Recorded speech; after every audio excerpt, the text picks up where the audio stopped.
Здраво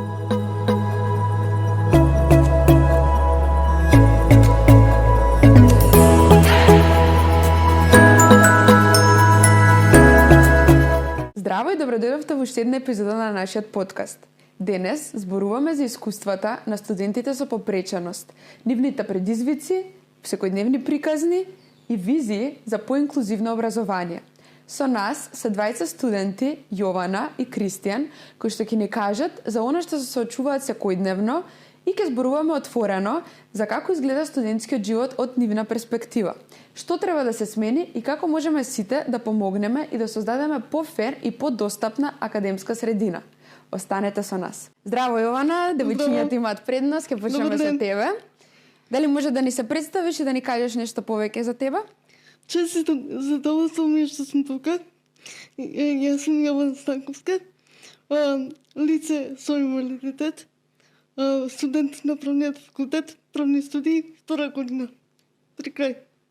Јована ми е намена колешка и мислам дека не е една, ама е дефинитивно прва најдобра од сите. Многу впива информации и мислам дека одлично ти оди на факултет, нели? Супер. Да. Повели Кристијан, може ти да ни се представиш? Така, здраво на сите што не гледаат, слушаат. Јас сум Кристијан, при крај сум со магистерските студии на ФЕИЦ, претходно дипломирав на Филолошкиот факултет, македонски јазик и литература и моментално и работам како наставник по македонски јазик. Одлично. Дали може да почнеме со прашањата? Може. Ајде. Како изгледа вашиот секојдневен живот како студент и кои се најчестите предизвици со кои што се соочувате на факултет или пак на работното место? Може Јована да почнеш? Може. Најголемиот предизвик со кој се соочив на факултет ми беше тоа што пред да се запишам на факултет не знаев дали ќе имам лифт, дали ќе имам пристап на факултетот. Но кога дојдов тука се олесни. Мојот живот на факултет се состои во тоа што доаѓам на предавање, се дружам со моите колеги, разговараме, учествувам во наставни активности кои што се реализирани од професори, на кои што можам да учествувам. Секако не на сите, но на оние кои што можам, се обидувам да учествувам. Ти благодарам многу. Кристијан? Добре, јас подолго време претходно имам искуство од Јована и започнав некаде пред речиси 10 години со студиите, прво на Филолошкиот факултет.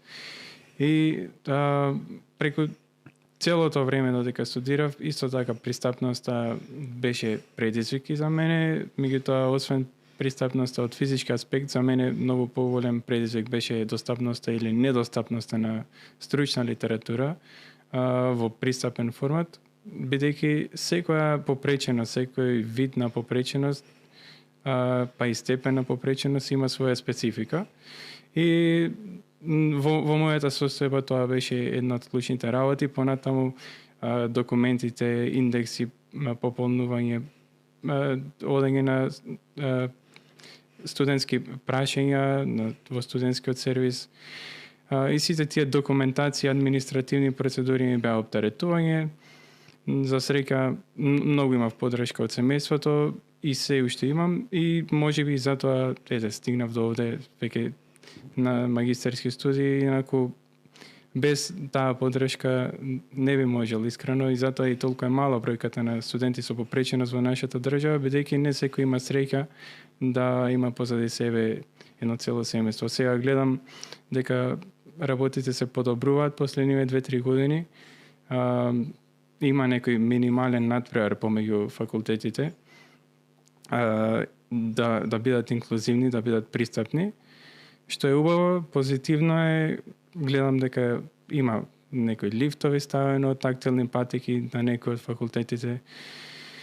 Тоа не беше случај кога студирав јас, дури кога завршував некаде 2019 година со првиот циклус, тогаш почна овие иновации, реновации И ми се допаѓа тоа. Се надам дека и Јована и сите останати студенти со попреченост во иднина ќе имаат убави услови за тоа што тие ги заслужуваат. Браво за вашата фамилија и гледам и фамилијата на Јована многу се труди околу целото нејзино студирање. И особено Патко. Да, ги ви поздравуваме. Мораме да го искажеме тоа како благодарност, бидејќи тие секогаш се главните луѓе, клучните што го носат товарот во нашата држава кога станува збор за лица со попреченост. Најчесто во западните држави државата ги обезбедува сите тие услови и семејството едноставно ги гледа лицата со попреченост како најобични деца, но кај нас родителот мора да биде личен асистент, образовен асистент, да има повеќе функции, повеќе улоги, што не е само случај со лицата со попреченост и останатите родители на деца без попреченост пак мора дома да помагаат околу училиште, околу математика, околу други предмети што не му се јасни на детето. Едноставно таков не е системот и мора да го подобруваме сите заеднички. Се согласувам, мислам дека се теми кои што треба многу повеќе да се зборуваат. Мислам дека и сите околу вас кои што се треба да ги знаат предизвиците со кои што се соочувате и да ви овозможат многу полесна околина, да имате повеќе пристап према се и некако да имаме и ние повеќе едукација околу тоа како можеме на вас да ви помогнеме за да ви биде полесно секојдневието. И дефинитивно тоа е нешто кое што треба да се збори и во основните и во средните училишта. Кои алатки, апликации или стратегии ви помагаат најмногу при учење и следење на програмите на факултетите? Најмногу ми помага тоа што континуирано доаѓам на предавања и учам месец дена пред испит. Значи најмногу месец дена ми е потребно да спремам еден испит ефикасно и ефективно, но секако тука се и моите родители кои што ми помагаат при учење и ми даваат поддршка, бидејќи знаете, јас читам и можам да читам сама. Но знаете, кога ќе читате континуирано со сати во денот, тогаш ќе се заморите и тогаш продолжуваат моите родители. Моите родители се мојата континуирана поддршка. Да, и ги знам твоите родители и стварно цело време кога има настани. Поддршка во се. Воедно, мислам, ако може само да се навратам на првото прашање, не учествувам не на некој, туку речиси на можам слободно да кажам на сите настани што ги реализираше професор доктор Лазар Јалевски, кои што беа во наставните активности. Јас учествував на нив, што ми е голема чест и задоволство. И учествував на нив, што е голема чест и задоволство. Не само и учествував на нив, не само што затоа што бев повикана од професорот, туку затоа што сакав да бидам дел од настанот и ми е чест и задоволство. Да, имавме да настан со Јована, каде што Јована даде многу убав говор со професорот и со студенти, односно со средношколци. И мислам дека многу ги инспирираше сите и го доби најголемиот аплауз што сум го слушнала во мојот живот и најдолгиот дефинитивно. И навистина на сите настани и општо на секое предавање активноста која што покажуваш, мислам дека е нешто што не секојдневно го гледаме и учењето и знаењето кое што го имаш без разлика дали е во врска со тоа што го учиме или надвор од тие теми како на пример политика, вести, секојдневни случувања во било која држава, секогаш знаеш што да кажеш и што да одговориш и секогаш за се можеш да кренеш рака. Мислам дека тоа е стварно за едно големо браво. Благодарам, Мона. Кристијан, за тебе кои алатки или апликации или стратегии ти помогнаа најмногу при студирањето? Како што споменав, литературата мене беше клучен предизвик и тоа го надминав со адаптирање на таа литература, самостојно адаптирање во нормална држава. Тоа ќе ми беше адаптирано од страна на некој центар за адаптација, но во недостигнат таков центар во нашата држава. Сам вложував по 3 до 5 часа дневно екстра од тоа што сите други студенти го вложувате и си учев. Еден по еден сите предмети, како што каже Јована, треба многу време, многу посветеност, многу труд. Речи си да немаше предавање каде што јас отсуствував. И тоа ме помогна да имам и одличен просек и да имам солидни знаења, доволни знаења за сега да бидам наставник и да функционирам најнормално во тоа што сум го учел. Компјутерот, значи, од алатки, читач за екран, нешто што ние лицата со шитен вид го користиме, многу активно, многу интересно во последно време ми помага и вештачката интелигенција. Особено во магистерските студии, оние графикони, диаграми, шеми што треба да ги препознам бидејќи студирам таму проектен менеджмент, имаме многу работи што се визуелни, графички прикажани, ја користам и таа и вештачката интелигенција за како алатка. Вака, сега следното прашање малце ќе се надоврзам прво со Кристијан, поради тоа што спомна дека е наставник по македонски, како што разбрав, така? Да. Би сакала надвор од прашањата, но еве како што и следното прашање што ве мотивира да продолжите натаму, што те мотивираше да одиш по тој пат и дали беше лесно да станеш наставник по македонски? Дали беше лесно? Моите наставнички професорки во основно во средно ме мотивираа да го запишам мојот факултет, бидејќи го препознаа во мене оној порив талент за пишување, за читање. Уште како мал ги имав преочитане, самостојно ги скенирав сите книги, од печатени и си ги правев електронски, дигитални, и потоа ги читав и Војна и мир, и Достоевски, Толстој, сите писатели ги имав прочитано уште пред средно и тоа некако им даде на нив некој сигнал дека јас можеби ова би сакал да го учам и да го студирам и покрај другите афинитети што ги имав, реков ајде, мора човек да се одлучи за нешто. И една друга работа што исто така ме мотивираше од тој период беше тоа што би работел потоа и каде што работам сега во училиштето за слепи во Кисела Вода. Тоа е едно единствено во Македонија кој што е специјализирано за работа со лица со ошетен вид, со деца со ошетен вид. И тоа што можам, моето знаење што на тежок начин сум го стекнал со пребарување по интернет, со долготрајни обиди и грешки самостојни, можам сега да им го пренесам на тие ученици што таму ги имам и на многу полесен начин тие да успеат во животот од мене, бидејќи мала е бројката на лица со попреченост кои што оди на факултет. Јас работев неколку истражувања 2018 и 2023, едното со подршка на МОВ, едното со подршка на Вестминстер. И во тие истражувања, во второто особено, 48 лица со попреченост беа на сите 3 циклуси во сите државни универзитети во државата, што е премала бројка.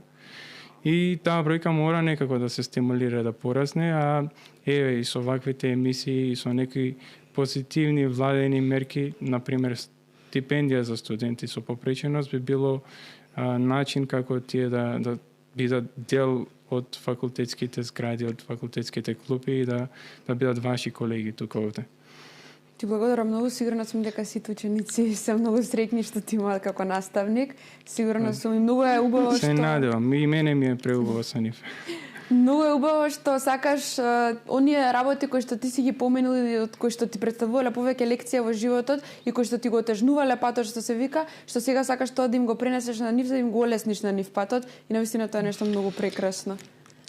Јас ке се надврзам на што го кажа Кристијан, ваквите емисии се секако потик и за поздравување се, но мислам дека е потребно многу повеќе и во делот на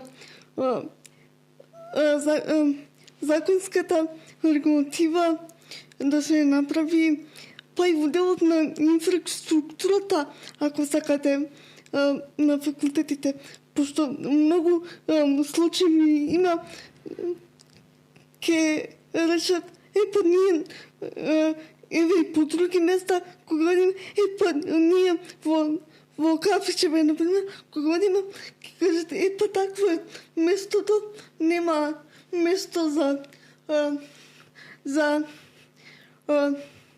за рампа.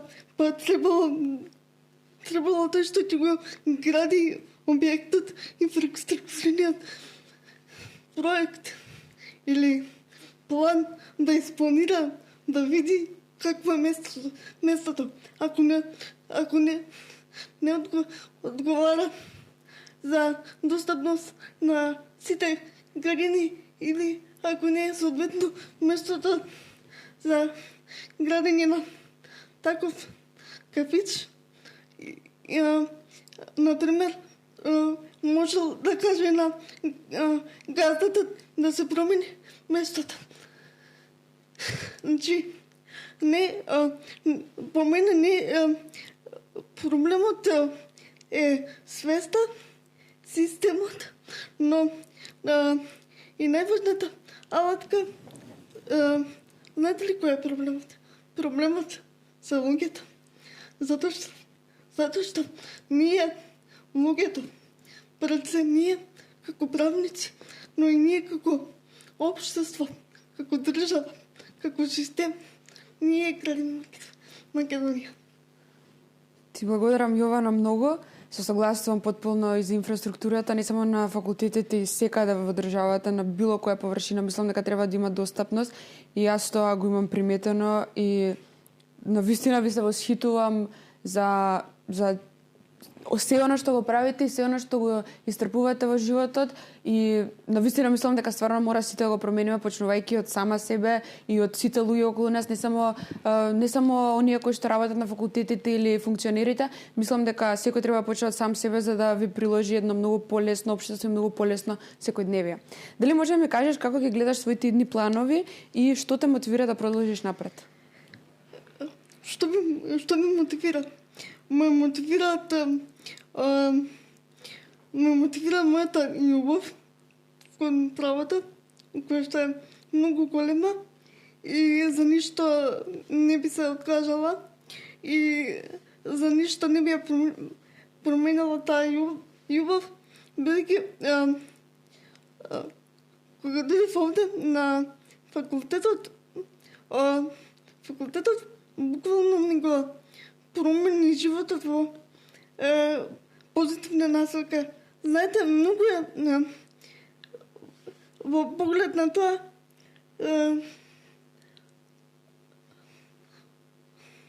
од почеток. Ако слободно почнем.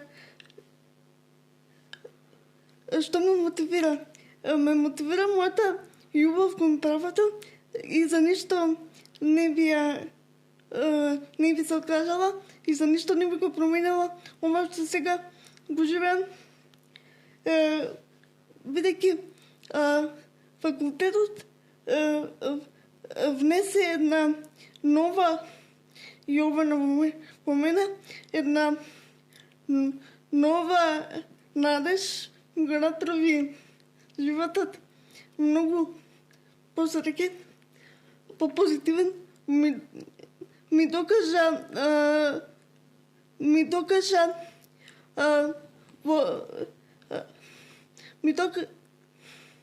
Ако продолжиш? Ми докажа која сум јас и кои се моите можности, ме мотивира и неправдата со која се соочуваме во општеството. Ме мотивира и некогаш игнорантскиот однос на институциите кон нас. Тука не зборувам за факултетот, таму работа, да не ме сватат погрешно. Луѓето, тука зборувам за сите институции. Ти благодарам многу, Јована. Знам еднашка дека спомна дека сакаш политички систем да продолжиш. Да, мислам дека спомна дека ти беше меѓу омилените предмети и навистина секогаш кога ќе дојде до темата политика на било кој од предавањата, Јована секогаш го дава своето искрено мислење и секогаш е во текст со се што се случува. Да, јас навистина посакувам Јована да биде еден ден наш представник и во собранието или во некое по-така високо функционерско место, бидејќи слушам дека е одличен интелектуалец и сигурно ќе може да направи многу за правата на лицата со попреченост, бидејќи едно е да ги водите правата на лицата со попреченост од аспект на хуман човек, но да сте лице без попреченост, а друго е да го живеете тоа. И човек како Јована сигурен сум дека ќе дава 3 пати повеќе или 5 пати повеќе од сите други што го прават тоа и се надевам, лично се надевам дека таа ќе стигне до таква функција, до таква позиција. И јас исто се надевам и навистина мислам дека многу ќе успее во животот, поради тоа што не само од образован аспект, туку и општо како индивидуа, мислам дека си извонредно паметна, ма навистина за било која тема и за се што сме дискутирале и надворот на ставата, мислам дека секогаш си го имаш својот став и секогаш си научена околу тоа што го збориш. Рамона. И за крај, која порака би упатиле на младите со попреченост кои што сакаат да се запишат на факултет, но се двоумат поради страф или несигурност?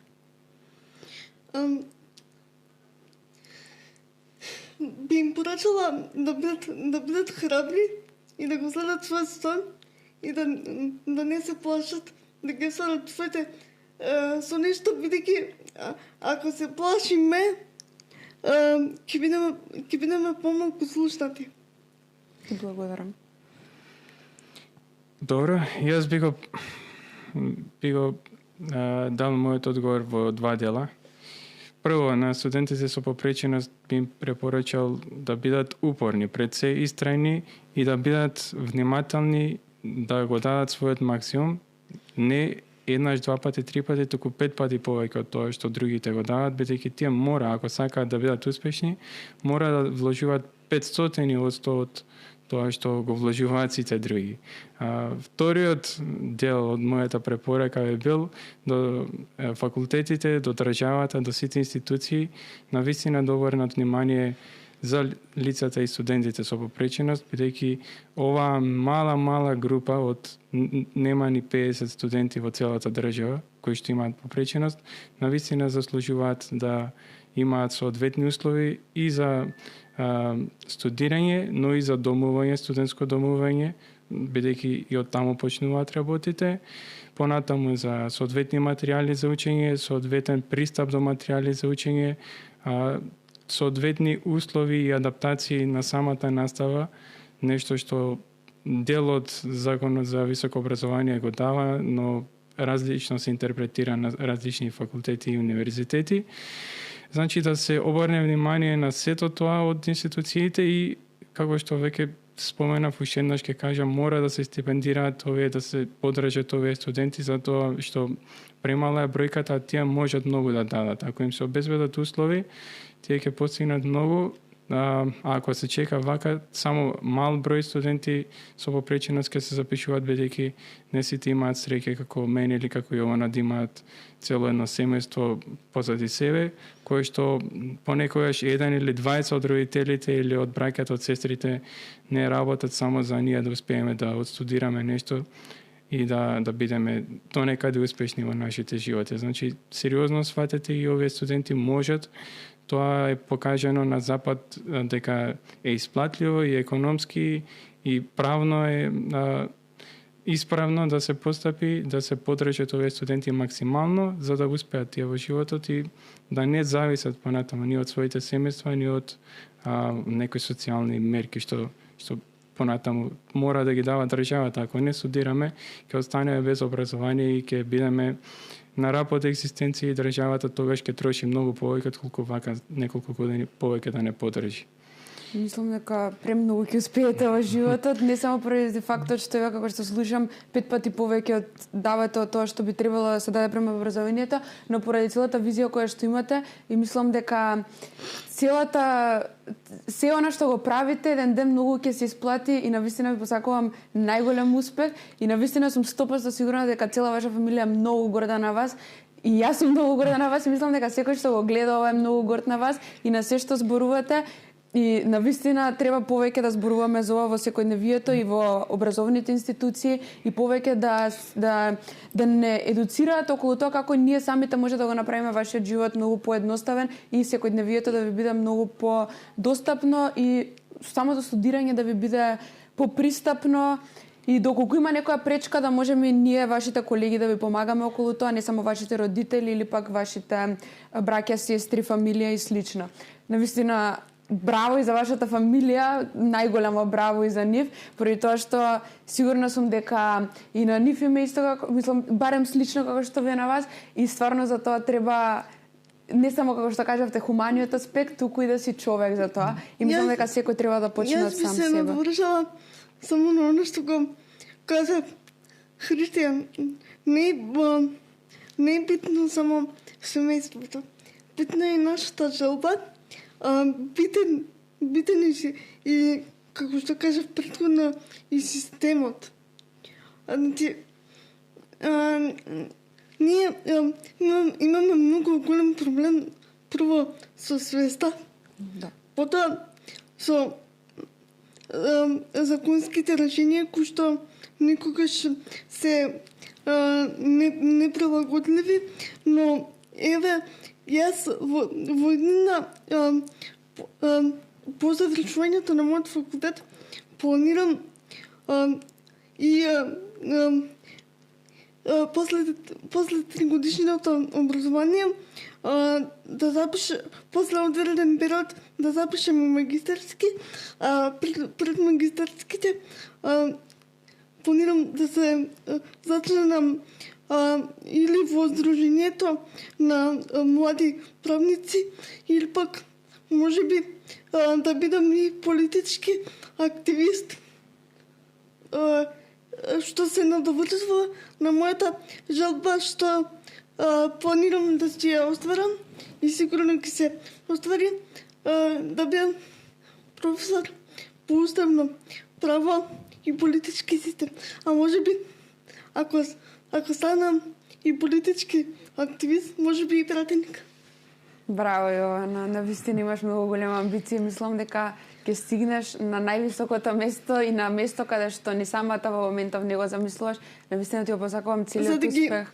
За да ги потполнам законските дупки кои што во овој момент постојат во врска со нас, не знам, со лицето со инвалидитет, и за да докажам на светот дека и овие луѓе не само на запад.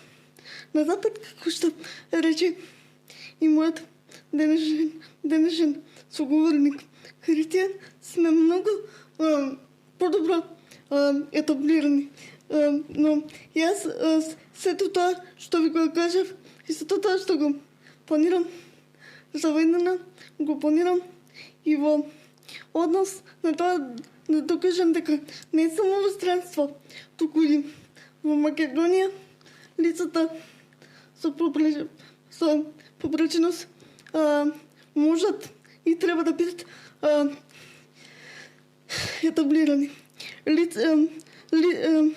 Лицата со попреченост имаат многу голем проблем не само при образованието и не само при образовниот процес, запишување на факултет и така натаму. Лицата со попреченост имаат многу голем проблем и при од почеток. Може да си почнеш ако сакаш и од последната реченица, ќе си го сецнато. И при појавување на пазарот на труд. Што е исто така важно прашање. И при вработување.